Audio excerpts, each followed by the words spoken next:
পর্দার আড়ালে দাঁড়িয়ে না থেকে বাইরে বেরিয়ে আয়।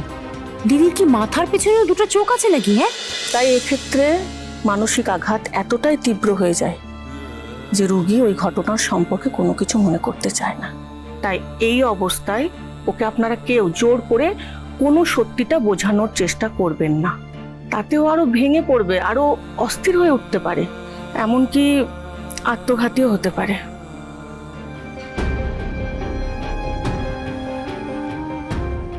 আচ্ছা, অনুশ্রীর পুরোপুরিভাবে সুস্থ হয়ে উঠতে কতদিন সময় লাগবে? দেখুন সেই উত্তর তো আমার কাছে নেই। কয়েকদিন, কয়েক সপ্তাহ বা কয়েক মাসও লাগতে পারে। আপনাদের সেই সময়টা ধৈর্য ধরে থাকতে হবে। দেখুন, সময় এখন অনুশ্রীর সব থেকে বড় ওষুধ। ওকে একটু সময় দিন। যে ভ্রান্ত ধারণা নিয়ে ও বেঁচে আছে, ওকে আপাতত সেভাবেই বাঁচতে দিন, কারণ নিজের সন্তান হারানোর এই সত্যিটা ও সহ্য করতে পারবে না। ডাক্তার দিদি, বলছিলাম যে আমরা কি কোনোভাবে ওকে সাহায্য করতে পারি? অবশ্যই পারেন। দেখুন, যখন আপনারা অনুশ্রীর আশেপাশে থাকবেন তখন এমনভাবে আচরণ করবেন যেন উনি এখনো প্রেগনেন্ট। আপনাদের এই কোঅপারেশনটা পেলে উনি ধীরে ধীরে আবার সুস্থ হয়ে উঠবেন। একটা কথা মনে রাখবেন, ওকে কখনো একা রাখবেন না। পারলে ওর মানসিক অবস্থার ওপর আপনারা নজর রাখবেন।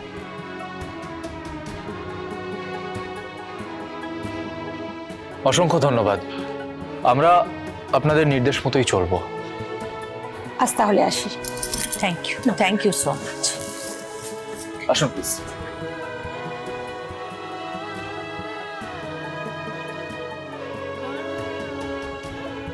বস।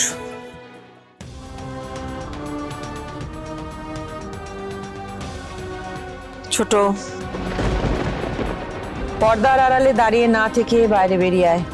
দিদির কি মাথার পেছনে দুটো চোখ আছে নাকি? হ্যাঁ, অদ্ভুত তো, আমাকে দেখলো কি করে?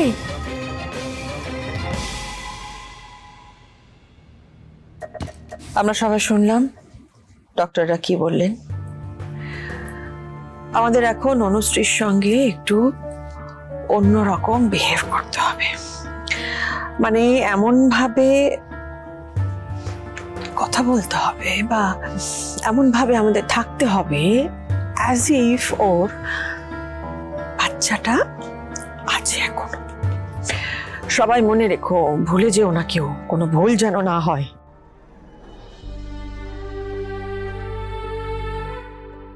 তার মানে আজকে থেকে তাহলে অনির্দিষ্টকালের জন্য আমাদের নাটক করে যেতে হবে।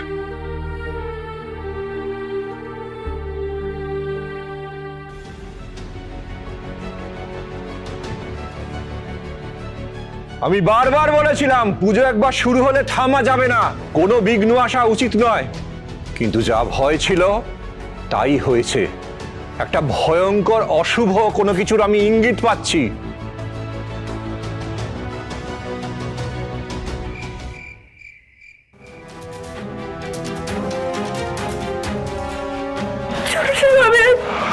কোনোদিনও আপনাকে নিজের চোখে আড়াল করবো না।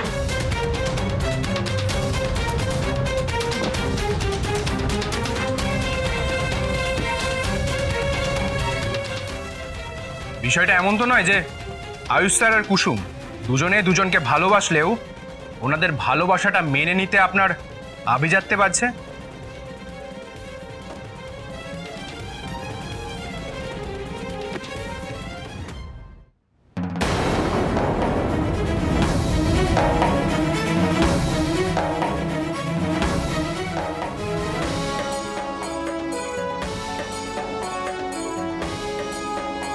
এই পরিবারের ওপর ভয়ঙ্কর সংকট নেমে আসছে ইন্দ্রাণী।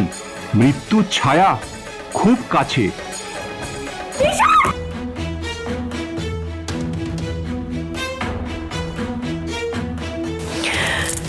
ঈশ্বর,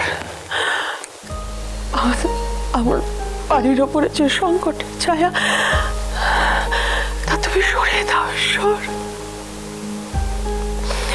আমার সন্তানদের এত কষ্ট আমি আর দেখতে পাচ্ছি না। কোনো তো উপায় নিশ্চয়ই আছে, সে উপায় বলে দাও, সে উপায় বলে দাও। ক্ষমা করো ঠাকুর। অসহায় ও। হে ভগবান।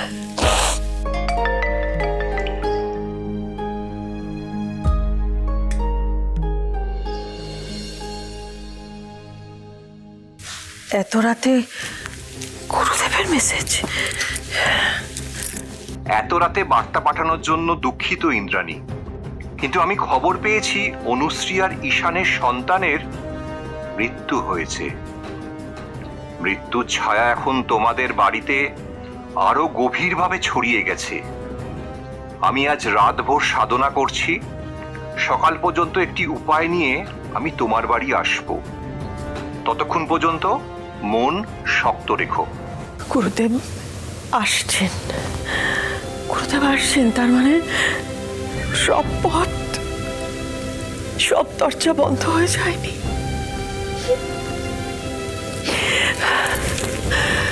পথ দেখাও ঠাকুর, পথ দেখাও, পথ দেখাও।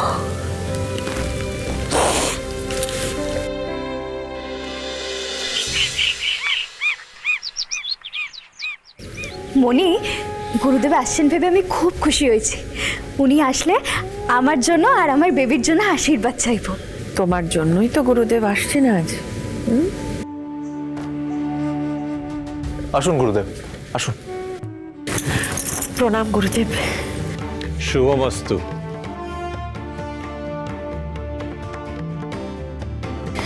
অনু, গুরুদেব, আপনি আমার সন্তানকে আশীর্বাদ করুন। ও ভালো থাকলে আমি ভালো থাকবো। সুখী হও, মঙ্গল হোক।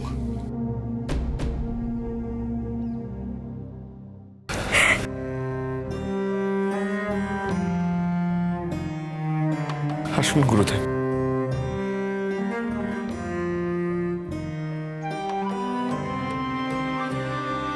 সেদিন পুজোর সময় যা ঘটেছিল সেটা কিন্তু ঘটা উচিত হয়নি ইন্দ্রাণী। মহা বিপর্যয়ের ফলে মহা দুর্যোগের কালো ছায়া এখন তোমাদের সকলের উপরে। সহজে এর হাত থেকে নিস্তার পাওয়া যাবে না।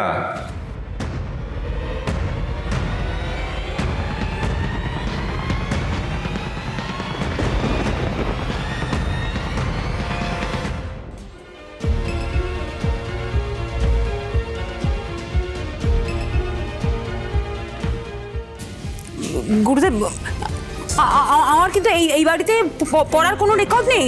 আমি ওই দিনের ঘটনার জন্য দায়ী নই গুরুদেব, বিশ্বাস করুন। সব দোষ ওই কুসুমের, পুরোটা ওর ভুল ছিল। আমি কিচ্ছু করিনি। মানুষের যখন খারাপ সময় আসে না, যাই করে নাও না কেন সবকিছু প্রতিকূলে যায়। আফসোস করা ছাড়া আর কিচ্ছু করার থাকে না তখন।